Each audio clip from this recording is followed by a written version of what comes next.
fantastic. We got a banger of a weekend to go over and a banger of a weekend coming up here. This should be a fun one to talk about.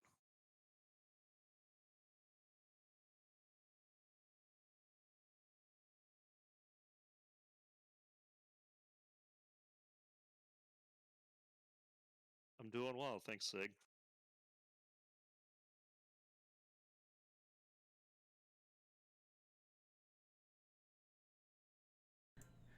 Is that better? Is that better? I just realized I had me muted. But everybody else could hear. And I don't know why they can't hear you. All right. I think we're good there. All right. Very good, folks. Eventually I'll figure out this streaming thing one day. We'll see. Well, let's go ahead and hop into talking about this incredible week that we have. One thing that we did get accomplished was we raised some money for some hungry mouths across our country. This during this tournament, GMA is partnered with Feeding America to create Team Feed. We want to help end hunger in America. No one should go without a meal. Yet, Feeding America estimates 42 million people in America may face hunger this year due to the pandemic. We've created a fundraiser to help these people with much needed meals going into our neighborhoods through the Feeding America network of food banks. We're asking that you join in our cause. You can click the D down below, that's the donate button, to donate. We would really appreciate it. We've had some awesome donations from some stellar players and stellar fans watching our events.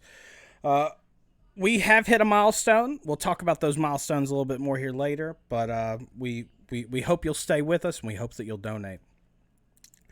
Now, before we hop in, we're going to do things a little different this time. I'm actually going to play some awesome highlights from the past week. Enjoy. Is just 1v2 down here. Gets him with the snipe on the Piltover Peacemaker. There's a charm actually from Smokey. I'm not sure what the point there was, but goes down. Jump! Oh man, Smokey the Bear landed the pull but didn't really want it. Got taken down for first blood. Now Galio, could be in trouble. Taken really low. That damage is so much from Goon Stomp. And all of a sudden, Gregosaurus winning that lane the entire game will fizzle. We are behind the back teleport here. Can Wishbone get anything done? Good knockup, good everything. This is going to be one kill. Will they get more than one? They will. Oh, that was a fantastic teleport. Yeah. This is going to be a kill here for Menards. Turret goes down at the same instant. Ooh, Blast comes right in, but Shen ults. Can Menard survive long enough? He can. The taunt misses, unfortunately, but there's enough damage here that I don't think it matters. Reasonable knock-up attempt there, but Burn the Heretic is completely unchallenged here. Remain got stunned during his ult there. And that momentum they had... Gank from Jester, or Mixlink rather, he's coming right now. Once again, the ward does actually spot it this time, though, as opposed to last time, but a lot of good fears and slows here. Oh, a good job placing there as well. Yeah. Oh, he skirts the dodge there. Pointy coming around, get a good dodge there, but you just so strong.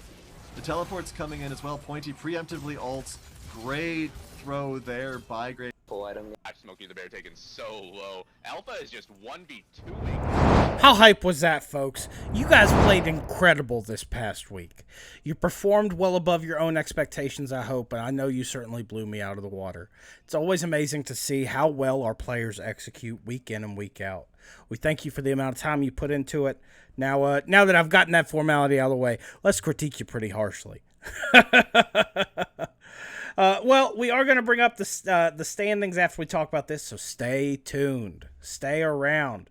But let's go ahead and hop right into the discussion. Let's talk about set 1 from this last week. Set 1 during week 4 was Option 12 versus Northern Storm. Odin, I'm gonna tilt my hat to you and go ahead and give you the opportunity to talk about that game, that set. Yeah, so at least our game 1, we got a little bit worried because we were going in that game with no bans. So we kind of got forced into a strategy where we had to take Vygar. We didn't want to give that over to Van Hohenheim. So our the whole strategy was just shutting down that bot side of the map and not letting them be able to play through a double carry bot lane. And it worked out pretty well for us. We had a sub that week, Jester, who put up a big performance for us, I think. And he also did another big performance later in that night. And yeah, and I think for us it was a really great series to try to bounce back.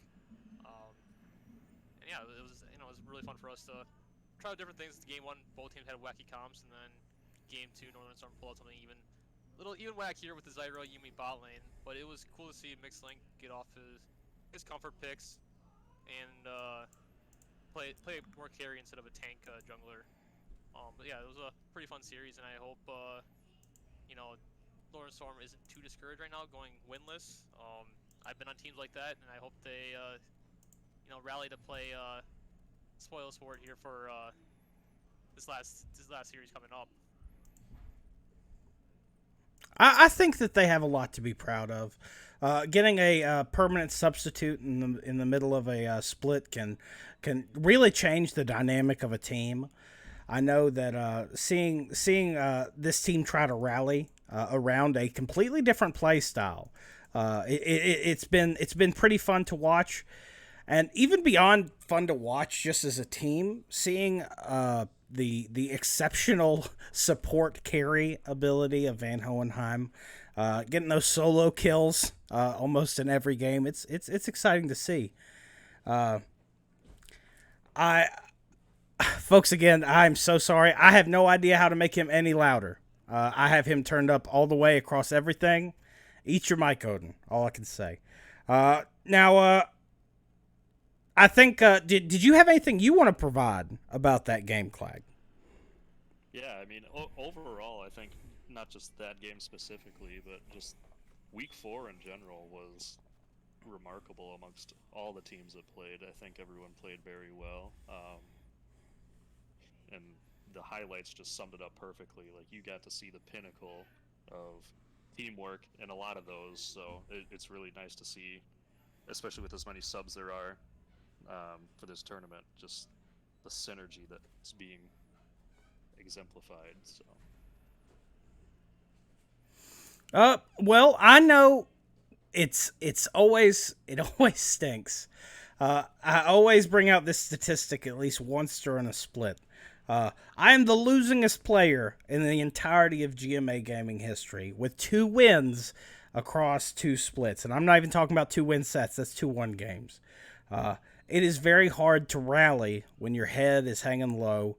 But I tell you what, Northern Storm, you've got 1 week to play spoiler, and you have 5 of the most talented players in LCUS history, in GMA history, and two very bright opportunities in these games to really strut your stuff. Show us picks we haven't seen, or we haven't seen in a long time. I've really appreciated seeing WD Fan playing these solo carries, but man, oh man, just break out some of those old classics of yours, WD Fan. Show us the might that we've missed, the farming prowess.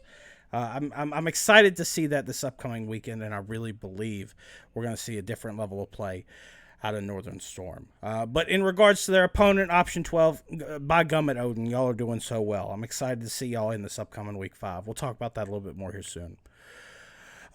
Game 2 for Week 4 was Non-Lives versus White Wolf Gaming. Now, I'm going to start with you, Clag, since you were firsthand witness to that. Tell me about what was happening with Non-Lives. Now, for those that don't know, Clag did come in after the split had started. He's done a stellar job. A team that people really were on the fence about. You guys have really, I don't know if you've been a unifying voice or what, but it's been a different Non-Lives than we saw earlier in the tournament.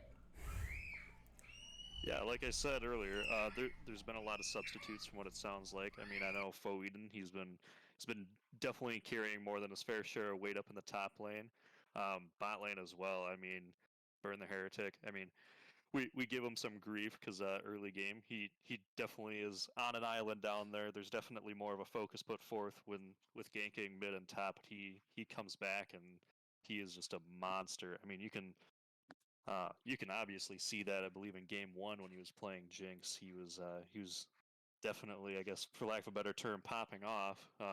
There's definitely that fight in the bot side jungle on red side that he picked up a triple kill, and that shot us way into the lead in terms of just gold and map control. So um, overall, I really liked what our play style. Like, we have extremely good synergy.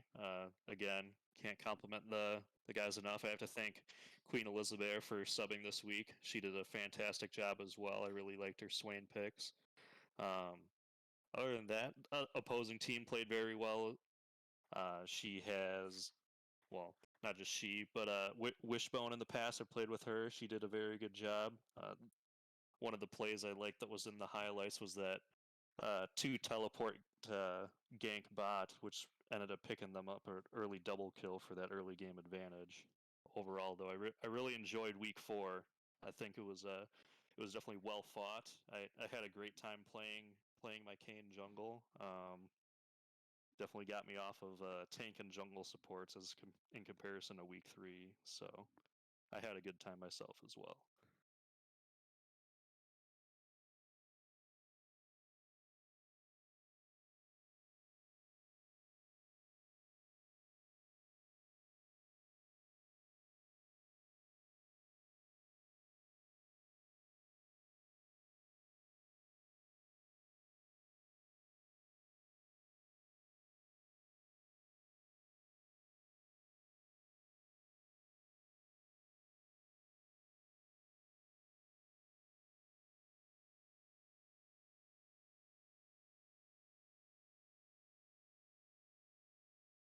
Yeah, I mean, for sure.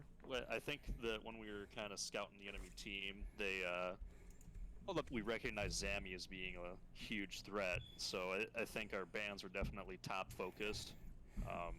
And then from there, we were kind of just going for that universal pressure with like picking the Shen tops. Again, Foeden brought a lot to the table. There's definitely some hairy situations where he got us out alive.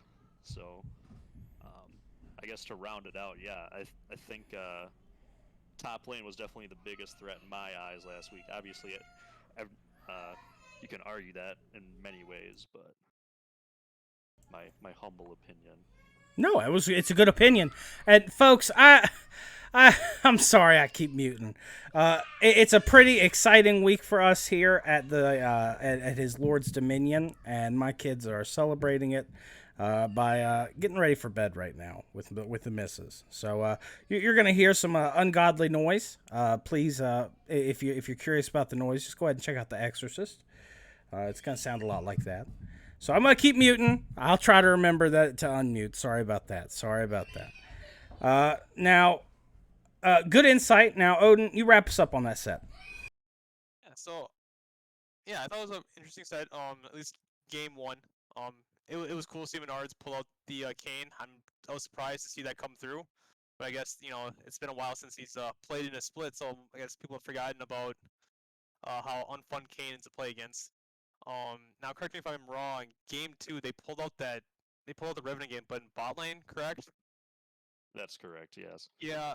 So I that second game, I felt like White Wolf just kind of trolled a bit there.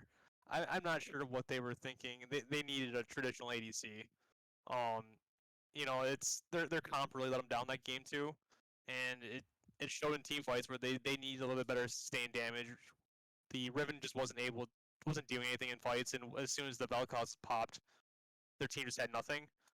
So I hope they take that as a lesson going forward to stop picking these trolly things in the bot lane like that. And there's a reason why Riven bot lane isn't meta. It's because it's not good. So I hope White Wolf learn a lesson, especially going in this coming week where it's do or die for most of the teams in this league, and not to try to do something cheeky like that and for it to not pay off at all. I think it's hard to give feedback like that sometimes because we're all playing amongst friends, but I really feel like that is something that this team can really excel with. Well, really need to hear. Just double down on some meta sometimes. But let's go ahead and talk about set 3. Set 3 for week 4 was Team Blitzkrieg versus Team Phoenix, and boy, oh boy, that was you had mentioned a banger, Odin. That most certainly was one. Tell me your thoughts on that game. Yeah, so I think that game results shocked me. I think it was pretty much everyone in the league. I've been hyping, Blitzkrieg that they weren't going to drop a game. But Phoenix came out swinging, and it came down for them. I think two main factors. Was Peach and Alpha, showing up at that bot lane that we expected to see all split. They're finally showing up, and they put a shellacking on J-Dog and Smokey down the bot lane. And then the other big factor again was Jester coming in and putting up a huge performance, really just shutting down Admiral at every turn to stop Blitzkrieg from getting anything going. And even though, we saw, glimpses of hope for Blitzkrieg, in their team fighting ability, but they were just so far behind in those games that they just couldn't turn those fights around, even with their team fighting skills. But yeah, that was a bot lane dominant match, and that was really the biggest turning point. And then Chester just huge performances all night, having to play 4 games. That's a lot to do, and he consistently playing at a high level, and performing well for the teams that he was on in every game. So shout out to Jester for stepping up big this week. Over the course of this split, I don't want to say we've had more subs than usual, but we've had a whole lot of subs. We cannot stress enough. Players showing up weekly is just not something that can happen week in, week out. Life happens. I mean, you guys can hear my kids in the background. You do your best to make it to what you can. You give your all, but sometimes you can't be there. When we have players like Jester, like Clag coming in as a permanent replacement, Liz coming in, so many people that step up, not week in, week out, just whenever we ask them to. It is life-saving, because you guys really do give it all when you step out on the Rift, and we so appreciate it.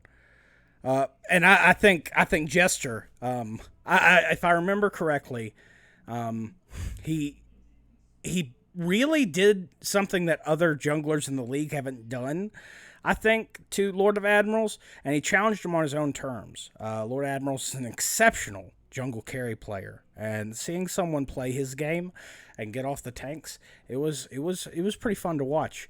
I think that I don't want to say that this outed Blitzkrieg, because I don't feel like by any means they're a one-dimensional team. I think every player on that team, from Goonstomp in the mid to Daicuba Libre, who's going to be back with us next week, I think. Lord, I'm talking about non-lives there. Sorry. From Smokey in the bot lane, I really feel like there's more to this team, and I think we're gonna start seeing a little bit more out of them than what we've already seen so far, and that's been a lot. Clag, you got anything to say about this last set? Oh, and sorry, I don't want to just talk about the loser, Phoenix. I don't think that I could have sung your praises anymore during the cast. Absolutely phenomenal play. Seeing you guys really rally together, and having that proximity friendship buff. Oh man, you guys might want to, if you make it to playoffs, if you make it to finals, you guys might want to meet in a central location to play that. If you could get that kind of that play just by being together, oh man, you could really do some damage. Clag, you got any thoughts about that last set we saw in week 4? Yeah, I mean, if I'm not mistaken, both teams are the metaphorical superpowers going into in this split so far. Am I correct when I say that? I would say if you were to ask me, I would say that White Wolf has been much more consistent. Okay. But Phoenix has been proposed and has been showing week in, week out moments of brilliance, but they cut the lights on fully last week. Yeah, I mean, overall, I think, and just obviously, me being a jungle player, I'm very in tune with this. I love watching other people jungle. I enjoy just watching their pathing, their clear, their gank routes, stuff like that. And I just want to say, like, shout out to Jester and Lord of Admirals. Like, both of them played extremely well. I think, if I'm correct, I think it was game 1. They were both putting some serious numbers up on the boards in terms of both like objectives, kills, assists, all that. So they made their presence very well known on the map. And to me, I found that the most interesting. Overall, though, I think the games were very well fought. There were definitely like some turning points in it, and it was definitely a well fought set between those two games. So. Well, I know that I'm excited to see how these teams end up. Sorry about that, folks. I had to fix some audio on my part. I'm excited to see how these teams pan out in playoffs. If Phoenix can get there, let's take a look at the standings. Now, as you see on the screen, I tell you what, I'm not frustrated with anybody in the chat. I'm frustrated with myself, and I'm frustrated with OBS. I get constant complaints that people are quiet. I am more than happy to show up to any scheduled technical support that someone can provide me. I'm really not sure what to do. I've tried a lot of things. I've got them turned up 6 decibels right now, which is about double the recommended. If you needed to boost somebody up. So I'm not sure what I'm doing wrong, but I promise we'll try to fix it in the future. If you take a look at the standings, Blitzkrieg right now leading the pack with 9 points. Option 12, White Wolf Gaming, both tied with 7. 9 Lives and Phoenix tied with 6. And Northern Storm yet to get on the board. So I think that it's very safe to say that this is still anybody's game if you're in that middle of the pack. 1 point separates almost everyone except for Blitzkrieg, who have certified their position in the playoffs. I think that when we talk about these next week's set of games, it's going to be pretty fun to see exactly how it pans out with the matchups that we have. I think for some people it's going to be a much harder fight. And the thing that really breaks my heart the most is of these teams that are 1 point separated, one of them will not make it into playoffs. Who? We're going to find out. Our games this upcoming Sunday start at 5:30 Central Standard Time. The Week 5 games go. For Set 1, White Wolf Gaming versus Team Blitzkrieg. For Set 2, Northern Storm versus Team Phoenix. Set 3, Option 12 versus Non-Lives. I think there's a whole lot that we can bite into in terms of the meat and potatoes of these matchups, and we're going to go ahead and hop right into that. Tilted Squirtle, we do play on Sundays. Excellent question. That's when we play our standard league. But we play multiple times a week in our Discord. Please just make sure anybody that's listening, hop into our Discord. You can hit the button down below. We'd love to have you. So let's start. Set 1, possibly the most hype set of the week for me, is White Wolf versus Blitzkrieg. Everyone thought that White Wolf would be in last place, but they've been a second-place team the entire time, and I think with the exception of 1 or 2 missteps, they could have been fighting Blitzkrieg for first much more this final week. So let's go ahead and break that down. Let's start with you, Odin. What's your thoughts of this set, White Wolf Blitzkrieg? So, I think it's going to end up being a 1-1 split here. I think Blitzkrieg might be slumping a little bit here. We just saw their bot lane get exposed, and we have another big, hard-aggressive ADC player in Ravane and White Wolf. And, there's a very real possibility that they do that again. But I do think, Blitzkrieg is a very strong team, and that they can, stem that bleeding if Ravane is able to expose that bot side. They should be able to, I think they will be able to rally. I think Sammy Fun and Pistol Crab top lane are going to be a banger of a match. I hope it's going to be a carry versus carry top lane instead of a some kind of tank fight up there. Because that is I think the lane to watch is how that top lane goes. I think it should be a pretty even-sided top side. I think it's going to be pretty close like you talked about. Now, it is worth pointing out, you said that the bot lane was outed. I think that this is going to be such a compelling match to watch because of the bot lane. We are going to be seeing with White Wolf them playing into this J-Dog, who in the past has shown when he's motivated by defeat. So it could be him trying to turn that around. I think I'm excited most for the mid lane matchup. Wishbone has showed an incredible amount of carry potential on mages that people really didn't expect when you say Wishbone mid compared to her performance in the past. And Goonstomp, who really hasn't had the opportunity to take the driver's seat in a lot of these games. He's played these heavy support-focused champs, Twisted Fate, Galio, champions that really enable the rest of the team. I'd love for him to take the gloves off. I want to see a real slobber knocker in the mid lane. Clag, you got any feedback or anything you want to contribute about this set of games? I think Odin raised a very good point earlier. I think if Rivain, if he plays a couple more, we'll say meta picks in the bot lane, I think there's definitely potential for an upset here. Very skilled player overall. I think if he just puts in a few practice games on, again, some meta carries. I know Caitlyn's been very strong lately.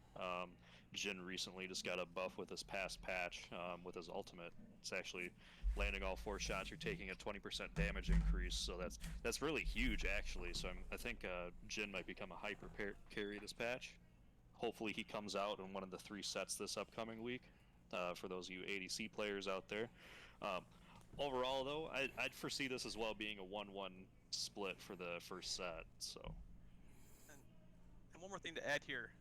If I did my math right, this White Wolf needs to win at least one game in this set. Otherwise, their future is in everyone else's hands. So I am pretty sure White Wolf, at 7 points, they lose every tiebreaker. If I looked at the past games correctly. So they need at least one win to secure a playoff spot. So this is a big series for them. The plot thickens, folks. The plot thickens. Well, I know I'll be watching. Again, that starts at 5:30 CST. Let us know your thoughts in chat. Looking at chat, Riley Triley, how can I get on a team? We have tournaments pretty regularly, biannually, traditionally, but we're looking at some expansion. Hit the D down below and join our Discord. You can sign up for any events that we have. We would absolutely love to see you in our community. Seeing some other chat. White Wolf hold the tiebreaker over PHX. White Wolf lose to 9 lives. White Wolf wins over Phoenix. My mistake, yeah. 9 lives and option 12 win tiebreakers over them. The only team that they beat is Phoenix. Well, let's talk about Team Phoenix, as a matter of fact. Set 2 is Northern Storm versus Team Phoenix. I think that Phoenix walks away with the 2-0. But like I'd said already, I would absolutely love it if Northern Storm showed up. I mean, WD Fan is I know I talk about him a lot, but he's my ADC and my top laner in my Clash team since the start of Clash. He bounces between the 2 roles, and I just cannot stress how exceptional of a player he is. If he had one weakness, it's his mental sometimes, and I feel like that might have been the hill that he just couldn't climb. I think he was pretty hyped with the partner that he had in lane, and it's been such a huge adjustment playing with Van Hohenheim. But that being said, I think that if we look at Phoenix, you're going to be playing into probably the strongest bot lane in the league with Alpha and Peach. Playing against two players that are pretty solo, looking to be solo threat themselves.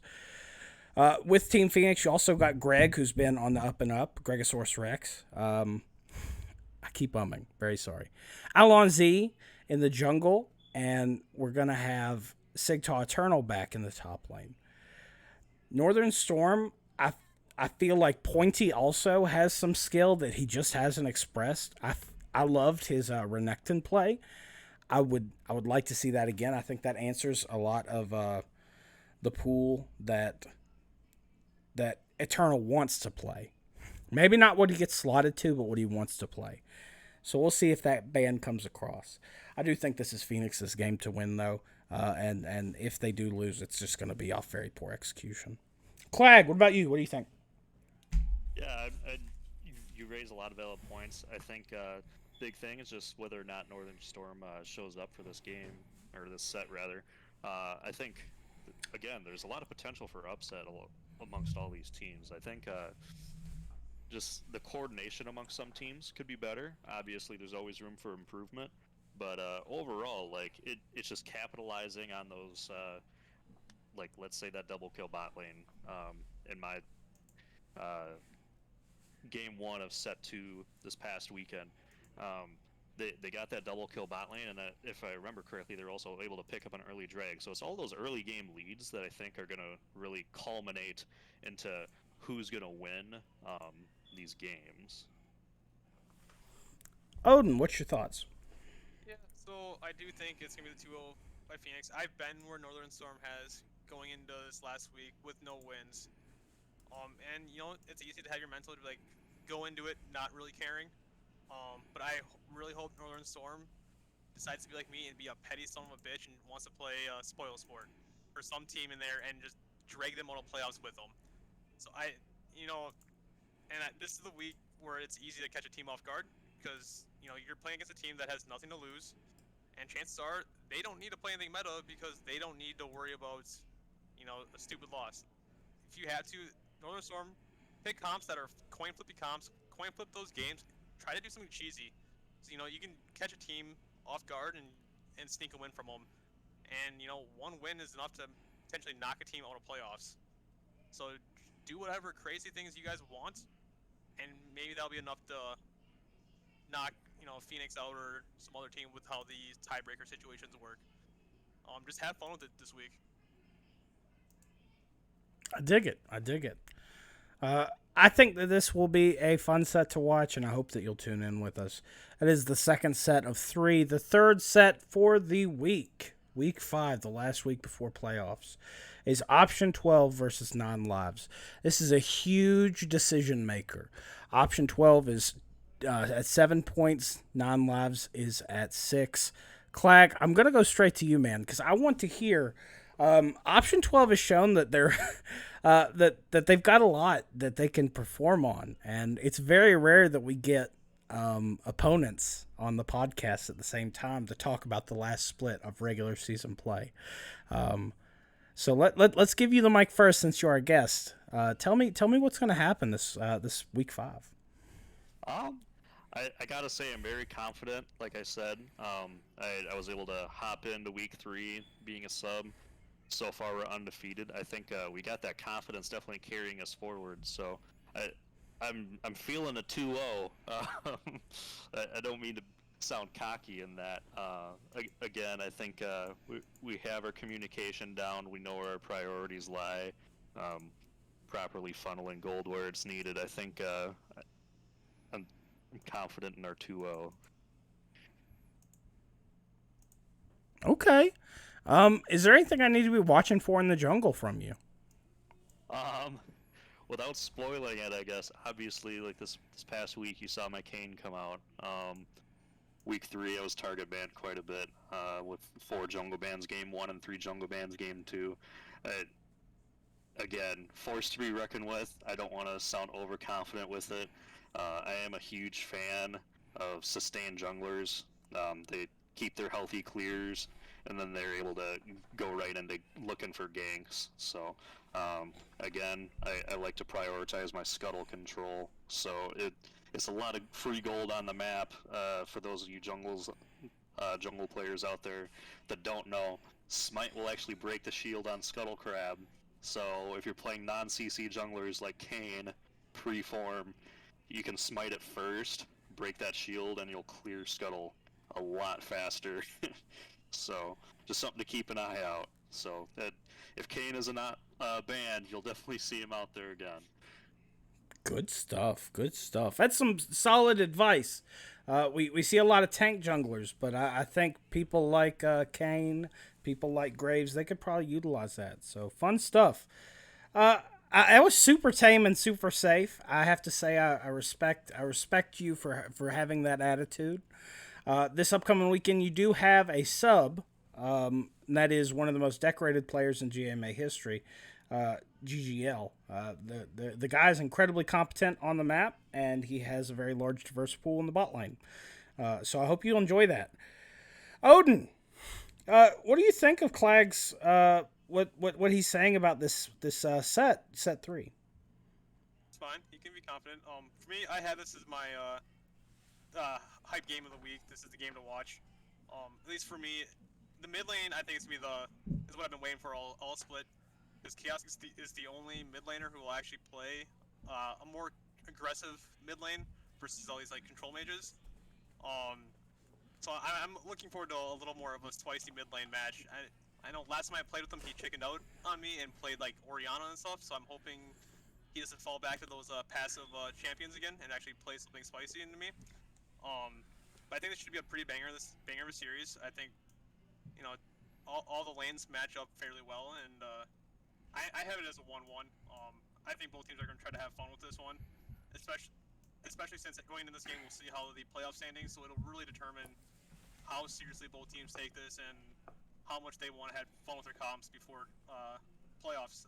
It could be very real that this could be a make or break series for both teams, or it could be where both teams are already guaranteed in, depending on how the rest of the night goes. So I think this would dictate a lot of how the champ pools are going to be left open, and how much each team will let each other have fun with their champ pools. I think it should be a banger of a series, though. Okay. So I think that it's interesting hearing coming from both sides what you guys are looking forward to. I'm now going to be watching to see if Chaosix is baited into playing dump picks, trying to just be aggressive for the sake of it. I don't know if that's the kind of player he is, but boy oh boy do I want to see it. I'll be a little controversial here, since you guys want to you want to keep the gloves on. I really think that this is Non-Live's time to really show that Option 12 was overhyped at the start of the split, and what issues Non-Lives had when we had discussed team ratings were, I believe, completely and utterly solved with the addition of Foeden and Klagstrong. I think their performance has shown that. Looking at these past 2 weeks, they have an understanding with the rest of the players on the team, and with GGL piloting in the bot lane. It's gonna be a clean sweep. 2-0 Non-Lives. I like to hear that. Odin, Yeah, I'll remind you that next week on the podcast. That's fine. I hope you do. Well, folks, You don't want to do that to yourself, but you go ahead. it's going to be a good one. All 3 sets. Those games start at 5:30 Central Standard Time. And let me go over that schedule one more time. That is White Wolf Gaming versus Blitzkrieg, Northern Storm versus Team Phoenix, and Option 12 versus Non-Lives. Our games are played in order. Hope you guys will show up. It's going to be a fun time. Little housekeeping to finish up the night. This upcoming weekend, we do have a banger sets, but we also on Saturday night have a pretty chill set. We have a Among Us stream Saturday. That was a gift to the community for them reaching a milestone with Team Feed. It's alcohol suggested. If you're under 21, don't show up. Just spoilers. I'm gonna give you the boot so hard you'll be able to tell what brand I'm wearing by taste. All right. So just don't show up if you're underage and drinking. Anybody can show up though. Just if you're over 21, make sure that you're make sure you're drinking responsibly. Slackosaurus Rex. I am so pleased to see you back in the chat. I hope you'll stick around with us for these next few weeks. The coin didn't make it out of wasn't put on salary this split, and you're the first person to bring it up. I absolutely would love to bring the coin back, give it a little bit more pizzazz and a better platform. Slack, you keep coming around. I promise to bring it back, buddy. So that's the housekeeping. After did you guys see the supposed Black Friday deals that they're already leaking out? I'm not actually. Care to share with the audience? I'm on the market. I've held back from getting an Instapot, and I think I've reached a point in my life where I'm ready for that level of commitment. I've got a wife. I've got 2 kids. So I think I'm ready to take the plunge into instant cooking. I think I'm going to order it off Amazon, though. Did you guys know that if you have Amazon Prime, you get a free Twitch Prime subscription every month? We would absolutely love it if everybody in chat, everybody that's friends with somebody in chat, just get them to give us the free one. We don't actually need you to give us all your money. We would appreciate your subs. We're not going to tell you no. But we really appreciate those free Twitch Prime subs. They keep food on the table, and by food, I mean prize support, and by table, I mean in our champions' pockets. So we want to put on some awesome product, but we really need some dough to do that. So your Twitch Prime subs, they let us do that. Thank you for that. I know this has been if you need a sub, Slack Source here. I saw that in chat earlier. 28 months. 28 months, Slackosaurus has been a tier 1 subscriber. Alpha, thank you so much for the Twitch Prime sub, buddy. We appreciate it. Slack, you are a true soldier. Thank you. Well, folks, this has been one heck of a podcast. We've had a lot of fun. We looked at some great clips. We've talked about great play, and we potentially prophesied the end of the split for at least one team and potentially some others. So I hope that you've enjoyed. You'll join us next week, where hopefully I'll have the audio fixed for our guests, and we will talk about the league. I've been your digital lord and savior, Sigtal Lord, joined by Odin and Clag Strong. I hope you have a good night.